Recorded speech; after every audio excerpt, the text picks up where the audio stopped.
What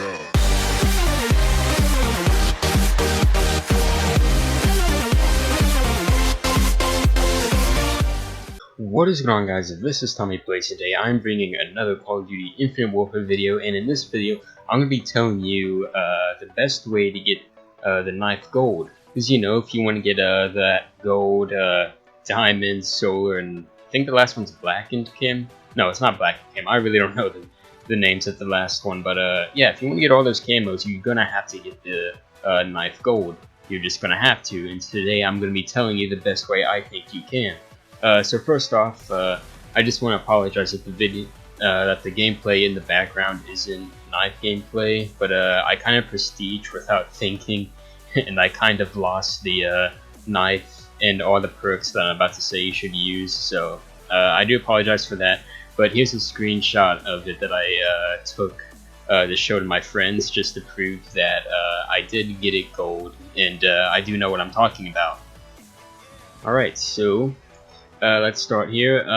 At first I was very hesitant about getting the knife gold, because after getting the headshots with the R3K, which, not gonna lie, was probably the worst experience of my life. I was in a very frustrated state, and I was kind of worried that trying to get the knife gold would kind of make it worse, but I decided to do it anyways, and believe it or not, I actually had a lot of fun doing it, and in fact, the very first game I played doing it, I actually got on my score streaks. I don't know how, but it happened. I think the highest one I had when I was doing it was the Warden, so I managed to get a Warden with the knife, which was pretty cool. I didn't record it, so I sadly can't show you, but it did happen. So let's just get into this, some of these steps. The first step I could tell you is you need to realize that you are gonna have some trouble when doing this. Just because I did pretty good with it doesn't mean you will. I went positive most of the games I did with it, but I think that had more of a luck factor into it. But yeah, just realize that you are probably going to have trouble. You are probably going to end up with a negative KD. You're going to end up dying a lot, and you're just going to have to deal with that. Try not to get frustrated while doing it, because if you get frustrated, then you're just going to have an even harder time. So again, just when you go on huge death streaks and stuff, just chill out, take a deep breath, just don't worry about it. Also, another thing, make sure you slide into your enemies. Most of the time when someone sees someone slide into them, they start to panic, and when they panic, they hesitate, and that gives you a better chance of actually killing them.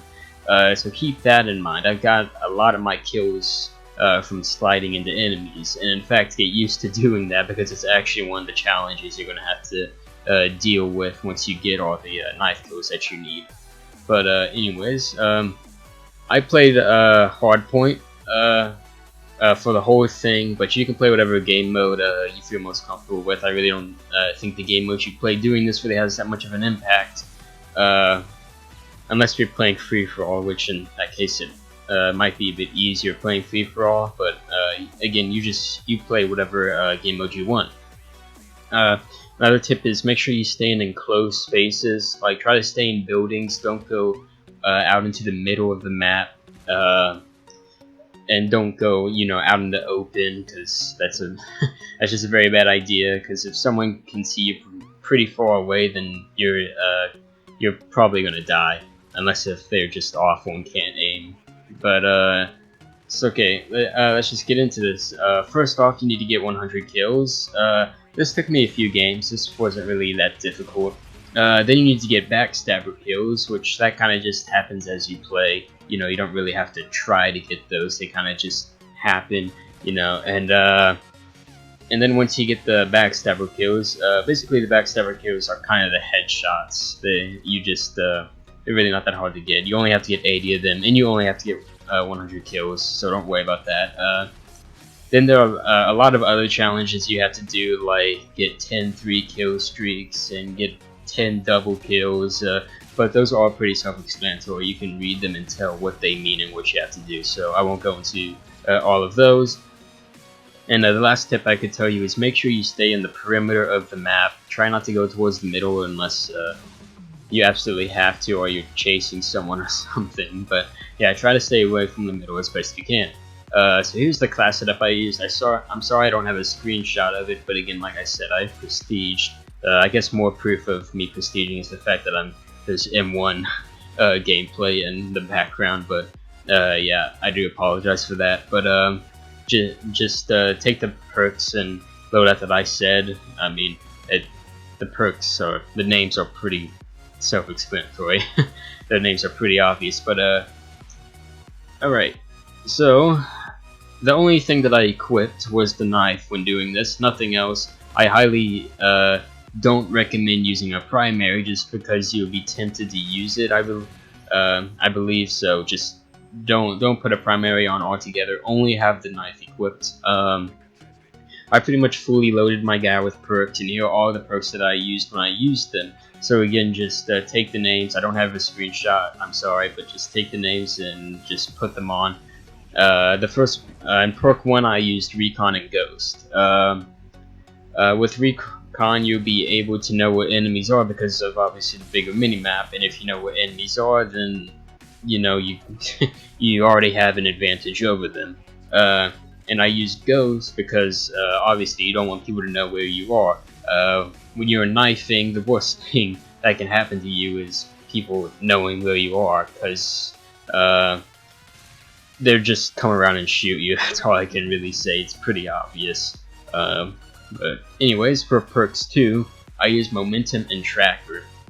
So Momentum allows you to sprint faster, and when you do jumps and stuff, that it does reset it, but you will sprint faster over a period of time. So that means you'll be able to catch up to enemies and stuff, which is very useful, especially because you're going to be doing a lot of chasing. So make sure you have that on. And I use Tracker because you'll be able to see the footprints of enemies, so you can track them down and kill them. That's, again, pretty obvious. Finally, for perk 3, I used Hardwired and Silence. Hardwired is useful so an enemy can't mark you with, stuff, because if they mark you and they know where you are on the minimap, then they have a pretty big advantage over you, and you're probably going to die. And Dead Silence is very good. I highly recommend using this because enemies won't be able to hear you. This is very useful for when you're trying to get, your 3 kill streaks near the end of the challenge and stuff. And yeah, I definitely recommend doing that. So overall, getting the knife gold took me about 2.5 hours in total. I did it in one sitting. And 2.5 hours is pretty good considering it took me a very, very long time to get the R3K gold. But that's just because I think that gun is pretty much ass. But anyways, I hope this was helpful. Again, just you're probably gonna have trouble doing this. You're just gonna have to deal with that. So yeah, if you're having trouble and you're getting very frustrated, just chill out, just stop, play a few games just as you normally would, and then go back to it. If you're in a game and you just keep on dying over and over and over again, not getting killed, just leave the game and find another one. Just don't put yourself through the torture of just staying and getting killed over again, because I know how frustrating that can be. Trust me, I just got the R3K gold. I know how frustrating it is. But anyways, I do hope this was helpful.